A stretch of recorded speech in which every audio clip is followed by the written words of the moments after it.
इयत्ता 10वी विज्ञान आणि तंत्रज्ञान भाग 1 या पुस्तकातील टॉपिक नंबर 5 पाहतोय. टॉपिकचं नाव आहे उष्णता. पहा, यामागील व्हिडिओ लेक्चरमध्ये आपण काय पाहिलेलं आहे? आपण होपचे उपकरण पाहिलेलं आहे मला वाटतं. होपच्या उपकरणाच्या साहाय्यानं आपण काय पाहिलेलं होतं? पाण्याचे असंगत आचरण पाहिलेलं होतं. पाण्याचे असंगत आचरण म्हणजे आहे काय हो? तर पहा, पाण्याचे असंगत आचरण म्हणजे काय? कुठल्याही नॉर्मल टेम्परेचरला आणि प्रेशरला किंवा नॉर्मल टेम्परेचरला सर्वसाधारणपणे सगळे पदार्थ एका विशिष्ट तापमानाला सर्वसाधारणपणे सगळे पदार्थ कसे बिहेव करतात? समजा आपण एखाद्या पदार्थाला उष्णता दिली की काय होतं? त्या पदार्थाचे तो पदार्थ प्रसरण पावतो. प्रसरण पावतो म्हणजेच काय होतं? त्याचं आकारमान वाढतं आणि घनता कमी होते. आणि या उलट आपण उष्णता काढून घेतली म्हणजे तो पदार्थ थंड केला की तो पदार्थ आकुंचन पावतो. आकुंचन पावतो म्हणजेच आकारमान कमी होतं आणि घनता वाढते. पहिल्यामध्ये काय होतं? आकारमान वाढतं, घनता कमी होते. दुसऱ्यामध्ये काय होतं? जेव्हा आकुंचन होतं, आकारमान कमी होतं आणि घनता वाढते. हे जे आत्ता मी तुम्हाला सांगितलं हे झालं नॉर्मल बिहेवियर. हे सगळ्यांचं एक सर्वसाधारण आचरण झालं सगळ्या पदार्थांचं. पाण्याचं देखील असंच आहे. पाण्याचं देखील आचरण असंच आहे. कुठं? 0 डिग्री सेंटीग्रेडच्या खाली आणि 4 डिग्री सेल्सिअसच्या वरती पाणी पण कसं आचरण दाखवतं? असंच आचरण दाखवतं. मग असंगत आचरण कशाला म्हणायचं? 0 डिग्री सेल्सिअस ते 4 डिग्री सेल्सिअस या ही जी काही तापमानाची रेंज आहे, या तापमानामध्ये बरोबर विरुद्ध बिहेव करतं पाणी. त्या विरुद्ध बिहेवियरला किंवा त्या विरुद्ध आचरणाला पाण्याचे असंगत आचरण असं म्हटलं जातं. ओके, हे आपण पाहिलेलं आहे. पहा, आणि ते होपच्या उपकरणाच्या साहाय्याने देखील मी तुम्हाला समजून सांगितलेलं होतं. आणि त्याच्यामध्ये आपण असं पाहिलेलं होतं की होपच्या उपकरणाच्या साहाय्याने कशा पद्धतीनं दोन तापमापीमध्ये चेंजेस होतात, कशा पद्धतीनं बदल होतात. तापमापी T1 तापमापी T2 मध्ये कशा पद्धतीनं बदल होतात हे तुम्हाला मी सांगितलेलं होतं. पहा, आजच्या व्हिडिओ लेक्चरमध्ये आपण आणखी एक महत्त्वाचा पॉईंट पाहणार आहोत. तो म्हणजे दवबिंदू तापमान आणि आर्द्रता. पहा, दवबिंदू तापमान आणि आर्द्रता याला ड्यू पॉईंट आणि ह्युमिडिटी असं देखील म्हटलं जातं. पहा, आता ह्युमिडिटी आपल्याला माहीत आहे. ह्युमिडिटी हा शब्द कशाशी रिलेटेड आहे हो? तर ह्युमिडिटी हा शब्द वातावरणाशी रिलेटेड आहे. हे तर आपल्याला माहिती आहे. पहा, आपल्या पृथ्वीवरती जर का आपण बघितलं तर मोठ्या प्रमाणावरती आपल्याला पाणी पाहायला मिळतं. आपल्या पृथ्वीचा एकूण 71% भाग पाण्याने व्यापलेला आहे. किती टक्के भाग हो? तर एकूण 71% भाग हा पाण्याने व्यापलेला आहे. आणि या 71% पाण्याने व्यापलेल्या भागामध्ये काय आहे? तर पाणी आहे. आणि या पाण्याचे या पाण्याचे काय होत असणार आहे हो? तर बाष्पीभवन होत असणार आहे. आता सतत बाष्पीभवन होते म्हणजेच त्या पाण्याची काय होत असते हो? तर वाफ होत असते. आणि पाण्याची वाफ होते तर ती वाफ कुठं जाणार आहे? ऑब्व्हियसली हवेमध्ये जाणार आहे. आणि या हवेमध्ये ती वाफ पाण्याची गेल्यानंतर वातावरणामध्ये असलेल्या त्या वाफेच्या प्रमाणावरून हवामानाचे स्वरूप ठरते. पहा, वातावरणामध्ये असलेल्या, खूप महत्त्वाचा शब्द, वातावरणामध्ये ज्या काही प्रमाणात वातावरणामध्ये असलेल्या वाफेच्या प्रमाणावरून किंवा आपण बाष्पाच्या पण म्हणू शकतो, वाफेच्या प्रमाणावरून हवामानाचे स्वरूप ठरते. हवामानाचे स्वरूप ठरते. पहा, 3 वाक्य मी तुम्हाला या ठिकाणी आपल्याला पॉईंट कोणता पाहिजे आहे? दवबिंदू. सगळ्यांना हा रिलेटेड पॉईंट आहे. सगळ्यांनी दवबिंदू देखील पाहिलेले आहेत. आपल्याला पॉईंट काय पाहिजे आहे? थोडासा शास्त्रीय भाग त्याला जोडला की ते तुमच्या लक्षात येईल कशा पद्धतीने आहे. दवबिंदू तापमान आणि आर्द्रता. ओके, आता मी तुम्हाला 3 वाक्य सांगितली. काय 3 वाक्य सांगितली? एक म्हणजे मी तुम्हाला सांगितलं की आपल्या पृथ्वीवरती जर का तुम्ही पाहिलं तर सगळीकडे पाणी आहे. आणि ते किती टक्के आहे हो? ते 71% आहे. म्हणजे पृथ्वीचा जवळजवळ 1/3 भाग हा पाण्याने व्यापलेला आहे. पहा, सपोज ही पृथ्वी आहे, हा 100% भाग आहे आणि एवढा सगळा सपोज हा 25 आणि हा जो आहे हा सगळा कशाने व्यापलेला आहे, हा 71% जो काही भाग आहे हा पाण्यानं व्यापलेला आहे. ह्या सगळ्या भागामध्ये काय आहे, पाणी आहे. मग एवढ्या सगळ्या असणाऱ्या पाण्याचं सतत काही ना काहीतरी बाष्पीभवन होत जातं आणि जे काही बाष्पीभवन होते म्हणजे पाण्याची काय होते, वाफ होते. ती वाफ कुठं जाते, हवेमध्ये जाते. हवेमध्ये वाफ गेल्यानंतर त्या असणाऱ्या वाफेच्या प्रमाणावरून किंवा बाष्पाच्या प्रमाणावरून हवामानाचे स्वरूप ठरते. पहा, हवामानशास्त्र आपल्याला पावसाचा अंदाज सांगतात. हे कशावरून सांगतात हो, तर हवेमध्ये असणाऱ्या बाष्पाच्या प्रमाणावरून हे सगळं ठरतं. हे क्लिअर झालं. पहा, मग आता आर्द्रता कशाला म्हणायचं, तर आर्द्रता कशाला म्हणायचं हे तुम्हाला माहीत आहे. आर्द्रता म्हणजे काय, हवेमध्ये असणारे बाष्पाचे प्रमाण, the amount of water vapour present in the air, त्याला आपण काय म्हणतो, तर ह्युमिडिटी किंवा आर्द्रता. असं म्हणतात पण हवेमध्ये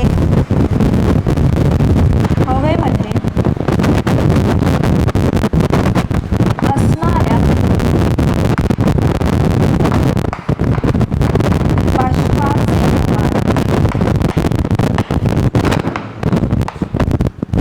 म्हणजे आर्द्रता होय. आर्द्रता होय, हे तर समजलं. त्याला म्हणायचं हवेमध्ये असणारं बाष्पाचं प्रमाण. आता पहा, हे जे काही हवेमध्ये असतं म्हणजे पहा, हवेमध्ये जर का बाष्पाचं प्रमाण जास्त असेल तर काय म्हणतो आपण, हवेमध्ये आर्द्रता जास्त आहे. पहा, जर का आपण आत्ता जी हवा आहे माझ्या भोवतीची कशी आहे, ही जास्त आर्द्रता हवा असलेली नाही, कारण की आत्ताची कशी आहे, ही गरम आहे. पण जर का हेच आपण सी शोअरला गेलो किंवा समुद्रकिनारी गेलो तर त्या ठिकाणची हवा कशी असते हो, तर ह्युमिड असते. ह्युमिड असते म्हणजे काय असतं, त्या ठिकाणी असणाऱ्या हवेमध्ये बाष्पाचे प्रमाण जास्त असते. आता पहा, तेच जर का आपण गरम ठिकाणी गेलो तर त्या ठिकाणी असणाऱ्या हवेमध्ये असणाऱ्या बाष्पाचे प्रमाण हे कमी असतं. म्हणजे आपण काय म्हणतो, ह्युमिडिटी कमी आहे. पावसाळ्यात ह्युमिडिटी कशी असते हो, जास्त असते, कारण की त्या ठिकाणी हवेमध्ये बाष्प कसं असतं, जास्त प्रमाणात असतं. आता हे जे काही हवेमध्ये असणारं बाष्प आहे हे प्रत्येक ठिकाणच्या हवेमध्ये हे प्रत्येक ठिकाणी पर्टिक्युलर ठरलेलं असतं. म्हणजे पहा, एका विशिष्ट तापमानाला हवेमध्ये असणाऱ्या बाष्पाचं प्रमाण हे ठरलेलं असतं. म्हणजे त्या हवेमध्ये कमाल मर्यादेपर्यंत बाष्प असते. मी काय सांगितलं, एका विशिष्ट तापमानाला आणि एका विशिष्ट दाबाला, at particular temperature and particular pressure, जे काही हवेमध्ये बाष्प आहे हे ठरलेलं असतं. म्हणजे आता मी ज्या खोलीमध्ये उभी राहिलेली आहे त्या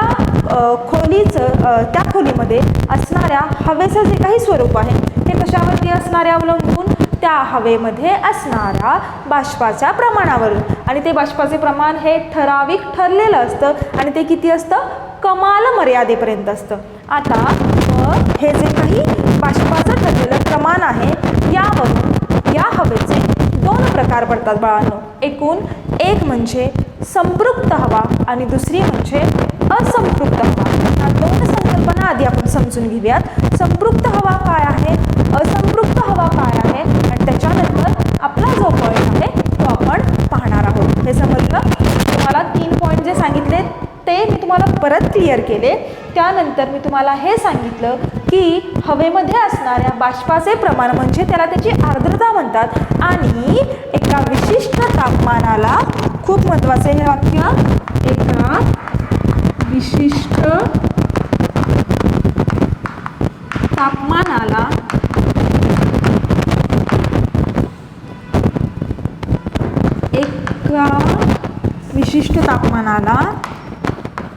हवेच्या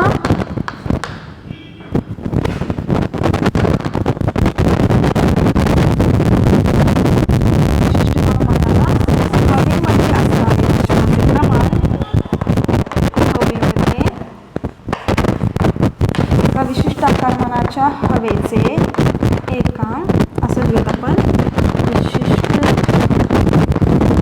आकारमानाच्या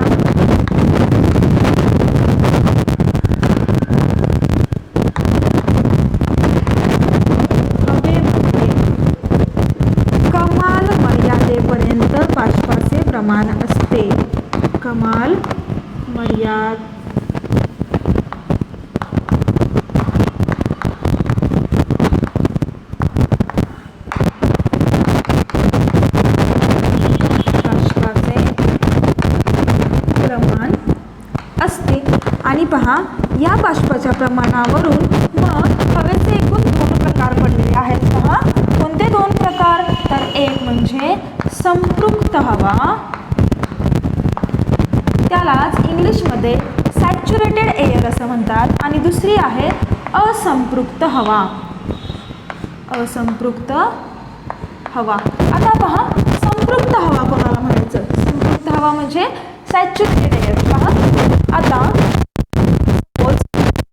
खोली आहे, असणारे जी काही हवा आहे त्या हवेमध्ये असणाऱ्या बाष्पाचं प्रमाण हे ठराविक आहे. जसं की मी तुम्हाला सांगितलं, त्या ठराविक प्रमाणापेक्षा जर का बाष्पाचे प्रमाण जास्त असेल तर ती हवा बाष्पाने संपृक्त हवा असं म्हटलं जातं. म्हणजे मॅक्झिमम लिमिट लेवलपेक्षा जर का जास्त प्रमाण असेल वॉटर वेपरचं म्हणजेच बाष्पाचं, तर ती हवा बाष्पाने संपृक्त हवा आहे असं म्हटलं जातं. पहा काय सांगितलं, संपृक्त हवा म्हणजे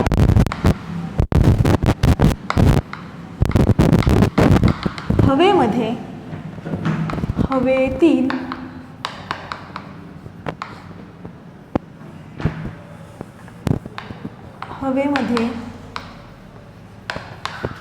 असणाऱ्या बाष्पाचे प्रमाण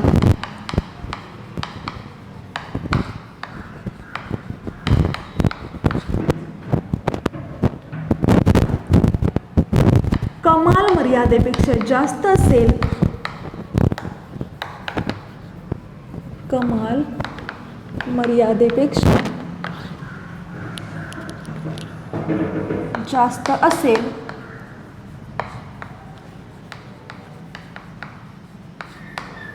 तर ती हवा बाष्पाने संपृक्त हवा असे म्हणतात. बाष्पाने संपृक्त हवा असे म्हणतात. पहा म्हणजे हवेमध्ये एका ठराविक प्रमाणापर्यंत बाष्पाचे प्रमाण ठरलेले असते, त्याच्यापेक्षा जर का बाष्पाचे प्रमाण जास्त असेल तर त्या हवेला बाष्पाने संपृक्त हवा असं म्हटलं जातं. पहा आणि ही जी काही संपृक्त हवा आहे, सपोज अशी ती हवा आहे आणि एका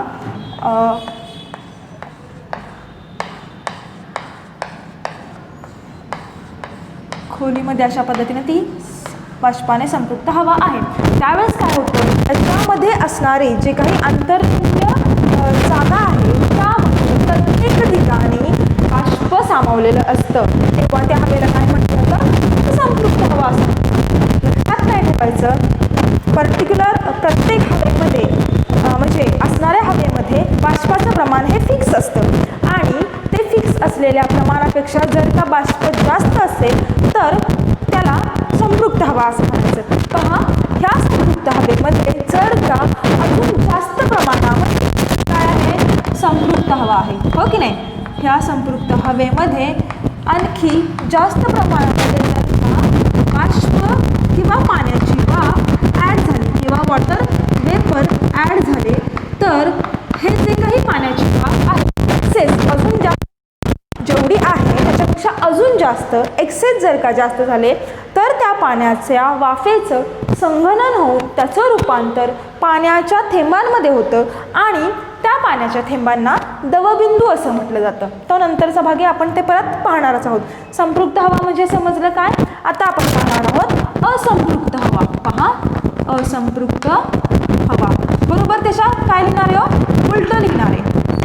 आता संपृक्त हवा याच्यामध्ये जर का आपण तापमान कमी केलं तर ते काय होणार आहे, त्याच्यामध्ये असणाऱ्या बाष्पाचं प्रमाण काय होणार आहे, वाढणार आहे. म्हणजे ती हवा कशी होत जाणार आहे, तर संपृक्त होत जाणार आहे. पहा आता असंपृक्त हवा. असंपृक्त हवेसाठी काय सांगू शकतो आपण, हवेमध्ये असणाऱ्या बाष्पाचे प्रमाण कमाल मर्यादेपेक्षा कमी असेल, म्हणजे हवा जी काही पाण्याची वाफ सामावून घेते ती पाण्याची वाफ सामावून जेवढी घेते त्यापेक्षा जर का कमी असेल त्याच्यामध्ये बाष्पाचे प्रमाण, तर त्या हवेला असंपृक्त हवा असे म्हटले जाते. सो हवेमध्ये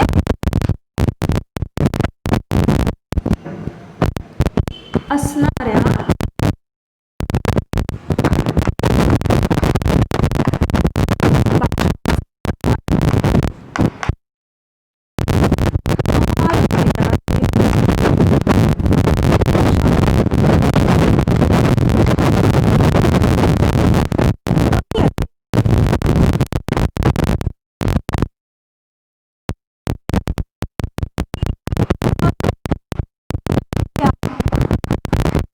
हवेला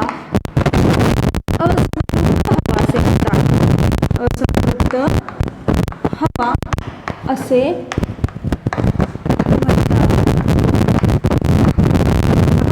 आता त्या दोघांमध्ये आपण फरक पाहूयात. असंपृक्त हवा म्हणजे कशी? संपृक्त हवेपेक्षा जास्त गरम हवा. लक्षात येते का? पहा, इथं काय आहे?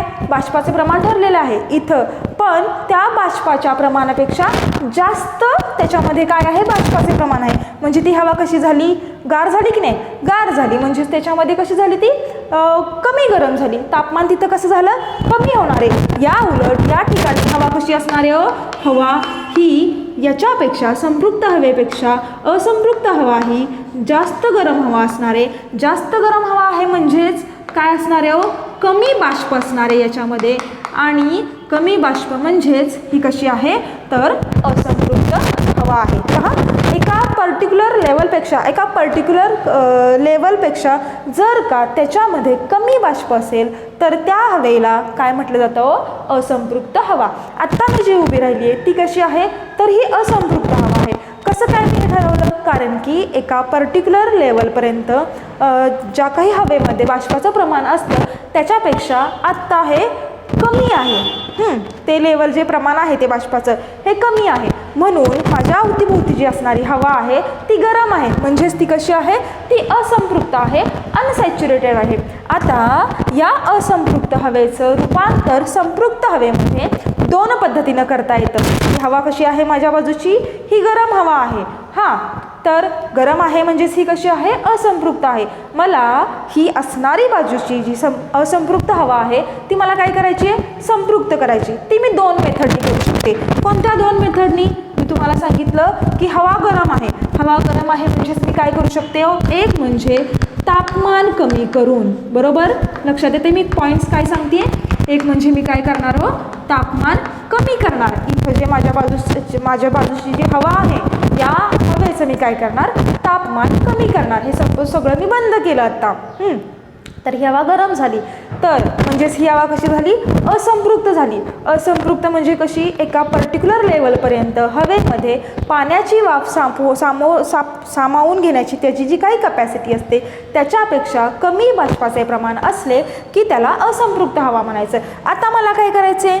या असंपृक्त हवेचं रूपांतर संपृक्त करायचं. तर ते मी दोन मेथडनी करू शकते. एक मी तुम्हाला आत्ता सांगते काय? ही हवा गरम आहे, मी काय करणार? तापमान कमी करणार. म्हणजेच त्याचं तिथलं काय करणार? टेम्परेचर कमी करणार. जेव्हा मी तापमान कमी करणार तेव्हा त्या हवेमध्ये असणारे जे काही रेणवीय जागा आहे ही काय होणार? कमी होणार. अंतरेणवीय जागा कमी होणार आणि त्याच्यामध्ये काय होणार? बाष्पाचे प्रमाण वाढणार. आणि बाष्पाचे प्रमाण वाढले की काय होणार? बाष्पाचे प्रमाण वाढणार. आणि बाष्पाचे प्रमाण वाढले की ही जी काही असंपृक्त हवा आहे ती असंपृक्त हवा असणारी त्याचं रूपांतर कशामध्ये होणार? तर संपृक्त हवेमध्ये होणार. संपृक्त हवेमध्ये होणार. पहा, लक्षात आलं कशामध्ये होणार ते? ही झाली एक मेथड. आता दुसरी पद्धत सांगते तुम्हाला. काय केलं? एकतर मी तापमान कमी केलं, गरम होती ना म्हणून मी काय केलं? तापमान कमी केलं. दुसरं मी काय करू शकते? तर या ठिकाणी हवेमध्ये असणाऱ्या बाष्पाचे प्रमाण वाढवू शकते. आता कसे बाष्पाचे प्रमाण वाढवू शकते? तर पहा, हवेमध्ये असणाऱ्या या असंपृक्त हवेमध्ये असणाऱ्या बाष्पाचे प्रमाण वाढवून. आता मी हे बाष्पाचे प्रमाण कसे वाढवणार? तर पहा, मी या ठिकाणी समजा AC लावला. सुरुवातीला ती हवा गार झाली. एका पर्टिक्युलर पॉईंटनंतर खूप जेव्हा तो AC तसाच चालू राहील जास्त मॅक्झिमम वेळेपर्यंत, तेव्हा ती गार झालेली हवा तिथं काय तयार होईल, तिथं त्या हवेचं, गार झालेल्या हवेचं रूपांतर कशामध्ये हळूहळू होत जाईल. हवा गार झाली म्हणजेच काय झाली, ती संपृक्तकडून संपृक्तकडे होत चालली, हो की नाही. हवा गार झाली म्हणजेच त्या ठिकाणी काय तयार होणार आहे तो तिथं, तर वॉटर ड्रॉपलेट्स तयार होणार आहेत, पाण्याचे कण तयार होणार आहेत, हो की नाही. आपल्याला जी काही भिंत आहे, एका पर्टिक्युलर टाईमनंतर आपल्याला सगळ्या भिंतींवरती पाण्याचे थेंब दिसणार आहेत, हो की नाही. म्हणजेच असंपृक्त हवा काय झाली, असंपृक्त हवेचं रूपांतर कशामध्ये झालं, तर संपृक्त हवेमध्ये झालं. पहा, तुम्हाला मी अजून एक उदाहरण देते. असंपृक्त हवेचं संपृक्त हवेमध्ये रूपांतर होतं म्हणजेच काय होतं, तर पहा, बाथरूममध्ये आंघोळीला गेल्यानंतर काय होतं, तिथली हवा कशी असते, ही असंपृक्त असते. असंपृक्त असते म्हणजे तिथली हवा कशी झालेली असते, सगळी गरम झालेली असते की नाही. गरम पाणी जे असतं तिथं ते काय असतं, जेव्हा बंद करतात तेव्हा ती थोडीशी कशी होते, गरम होते. गरम झाल्यानंतर जेव्हा त्या तिथं असणाऱ्या काय होतं, तर त्या पाण्याचं वॉटर वेपर जे आहे त्याचं, पाण्याची वाफ जी आहे त्याचं हळूहळू रूपांतर कशामध्ये होत जातं, तर पाण्याच्या ड्रॉपलेट्समध्ये होतं. म्हणजेच असंपृक्त हवा संपृक्त होते म्हणजेच काय होतं, पाण्याच्या वाफेचं रूपांतर पाण्याच्या छोट्या छोट्या बिंदूंमध्ये होतं.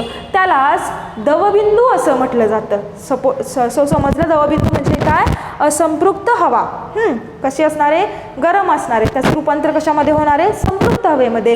हे सगळं होताना पाण्याच्या वाफेचं रूपांतर पाण्याच्या ड्रॉपलेट्समध्ये होतं, त्याला काय म्हटलं जातं, तर दवबिंदू असं म्हणतात. समजलं. एक उदाहरण देते, पहा, तुम्ही फ्रीजमधून एखादी बॉटल काढलीत, फ्रीजमधून पाण्याची बॉटल काढली, तर तुम्ही ती बाहेर काढल्यानंतर काय होतं, तर त्या पाण्याच्या बॉटलवरून सगळे पाण्याचे ड्रॉपलेट्स आणि ते पाणी उघळताना दिसतं का, असं का बरं होत असेल, कारण की या ठिकाणी दवबिंदू तापमान आणि संपृक्त हवा आणि असंपृक्त हवा यांचा संबंध आहे. काय होतं पहा, जेव्हा तुम्ही फ्रीजमधून ती गार पाण्याची बॉटल काढता, पाण्याची बॉटल तर गार असते, पण अवतीभोवती असणारी हवा ही कशी असते, ती गरम असते.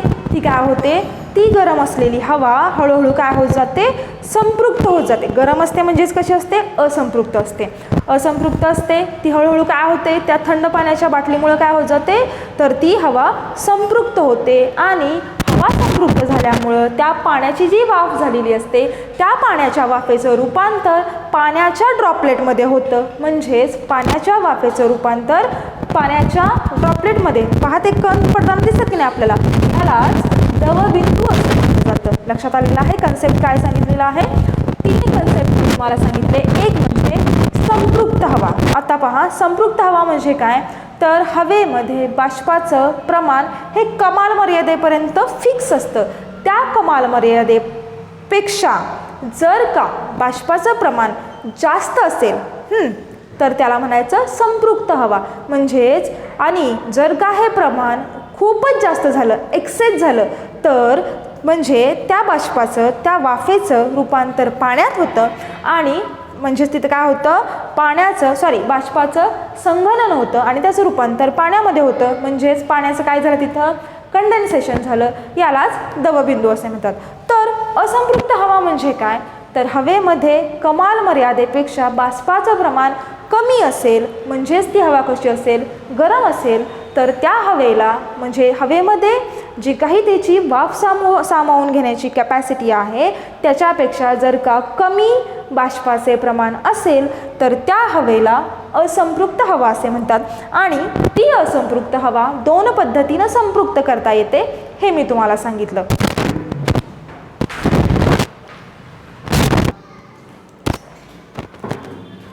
पहा, आता तुम्हाला एक उदाहरण सांगितलं की काय होतं, पहा ती फ्रीजमध्ये असलेली बॉटल काय होतं, तर आपल्याला ते सगळे दवबिंदू तिथून पाण्याच्या बॉटलवरून जाताना दिसतात. असं का बरं होतं, कारण की त्या बॉटलच्या अवतीभोवती असणार जी काही असंपृक्त हवा आहे ती संपृक्त होत जाते. ती ज्या तापमानाला होते त्या तापमानाला दवबिंदू तापमान असे म्हणतात. ते आपण पाहूयात. पहा, या ठिकाणी 2 व्याख्या मी लिहिलेल्या आहेत. तुम्हाला पुस्तकामध्ये ज्या व्याख्या सांगितलेल्या आहेत त्या आपण पाहूयात. संपृक्त हवा म्हणजे काय, मी त्या माझ्या भाषेमध्ये लिहिलेल्या होत्या. आता आपण ह्या पाहूयात. काय सांगितलेलं आहे तेच आहे. हवेमध्ये जेव्हा पाण्याची कमाल वाफ सामावलेली असते तेव्हा ती हवा विशिष्ट तापमानास बाष्पाने संपृक्त हवा असे म्हणतात.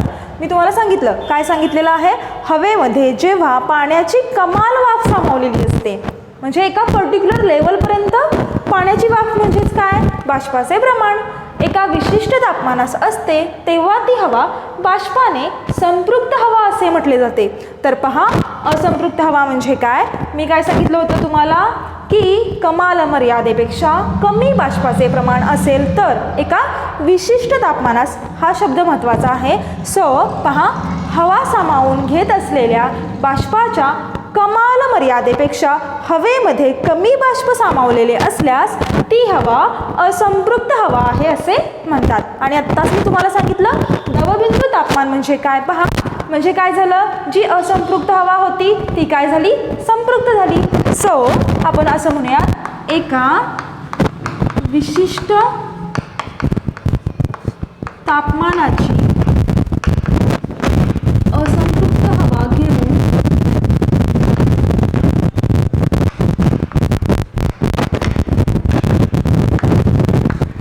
जर तिचे तापमान कमी करत नेले, तिचे तापमान कमी करत नेले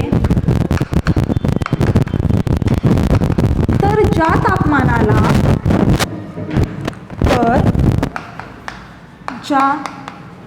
तापमानाला ती हवा बाष्पाने संपृक्त हवा होईल, बाष्पाने संपृक्त हवा होईल, त्या तापमानाला